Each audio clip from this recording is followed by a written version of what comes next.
Can you tell me a little bit about how all of this started and the nature of your relationship with Amit and how it all began?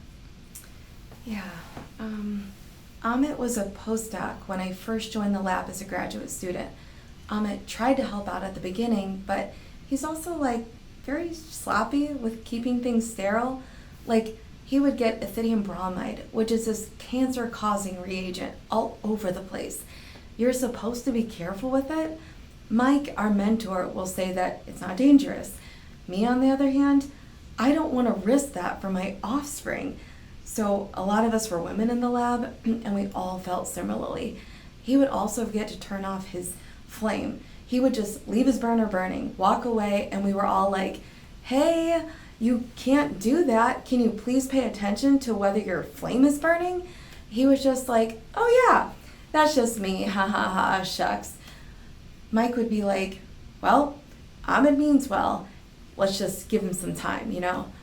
One thing Ahmed would do that I would try to ignore, he would make comments because he was very over the top, like that was part of his humor. Like, I would do anything for you, or anything for a pretty girl like you. I just didn't react. I was a new student, so I didn't want to rock the boat. I didn't want to really make a big deal out of it because he wasn't touching me. He wasn't trying to coerce me on a date or something. He was married at the time, so he wasn't doing anything past those comments. And like I said, I was a new student, but I wouldn't try to encourage those responses. And I knew that if I tried to, complain to him about it, he would just say, oh, why can't you take a compliment? How did that make you feel? What did you notice, in your body when he made those comments?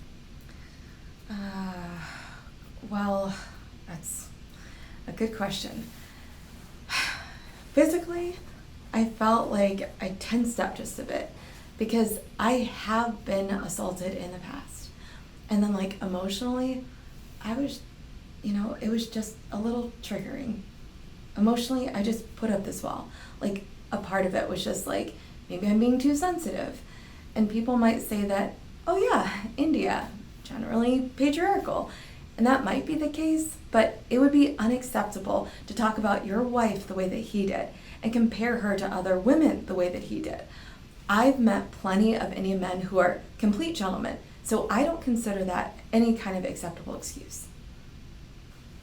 Okay, so how did things change with him once Ikshana joined the lab? What started happening at that point? Oh, well, Ikshana was placed under Amit's care as a rotation student. The relationship between Amit and Ikshana was cordial at first. She had some pretty bad first and second rotation experiences, like someone saying that she isn't a serious scientist, basically just insulting her work ethic, just on a constant basis, because there's just toxic people everywhere. Amit would belittle her in front of Mike. She'd be like, Amit called me.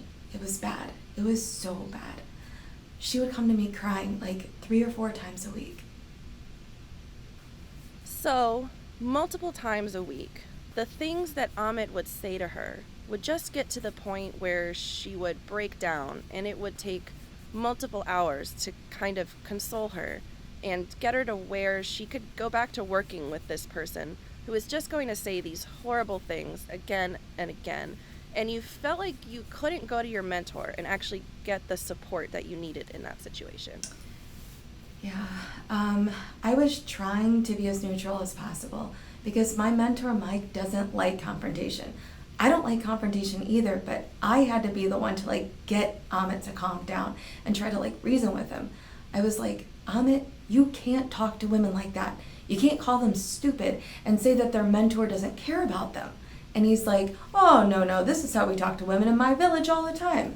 She's from home, she's from the same cultural background, so it feels like I'm just talking to her the way that I would talk to a person from home. And I'm like, no. And Mike's like, Amit is from a different background. And I'm just like, Mike, this doesn't make any sense. He's here now. He did his PhD in the States. He did his master's in the UK. He's been in Western society for at least 10 years. That is enough time for people to pick up on the cues. Mike considers himself a feminist that way, and he can be a really nice guy, but he can also be blind to what's happening. Ikshana will easily lose trust in Mike now. As soon as he says something a little off, it's almost like she goes a little bit back to the beginning. Amit would tell her, well, Mike doesn't care about you, which is a lie. Mike never said that. It's just that Amit claimed that Mike said that.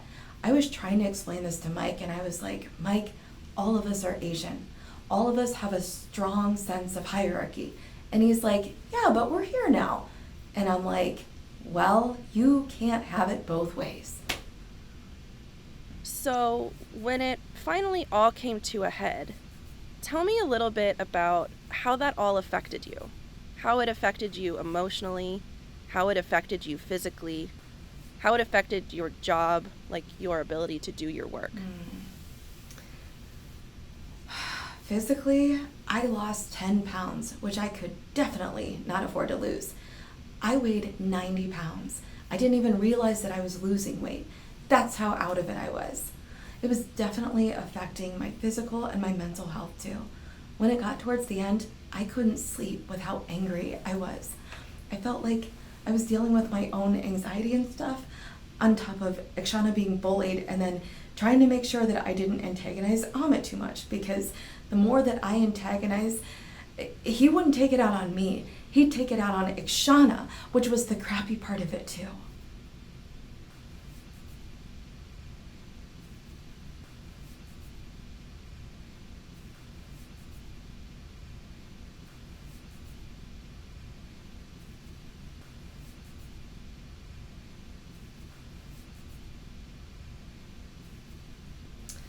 Frustration, which to me is just a synonym for anger, helplessness. I guess frustrated with myself because on some level, I was putting so much effort into lab dynamics, and I just wanted the lab dynamic to be okay. But despite all of my efforts, we were just like scraping by because Ikshana was still having her breakdowns. It was like I was gaslighting myself because it wasn't until I watched the Picture of a Scientist movie that I was like, hey, I'm doing all the lab chores. If that's sexual harassment, I'm being sexually harassed. It also gave me something to point at. It gave me something to be like, look, it's a real thing. When it got to be a breaking point, right when Amit was leaving, that's when it was the worst. That's also when Mike also realized how bad the situation was, because it took all of us to be in tears. But instead of trying to talk Amit down, he just did Amit's chores for him.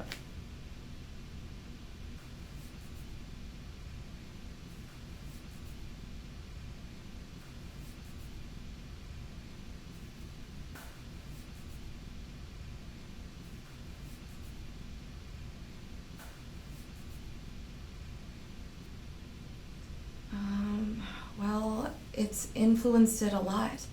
Academia will lose me. It's not worth the existential uncertainty of an academic postdoc, no matter how interesting the science is. I don't wish it upon anyone else, and I don't want to have to go through it again.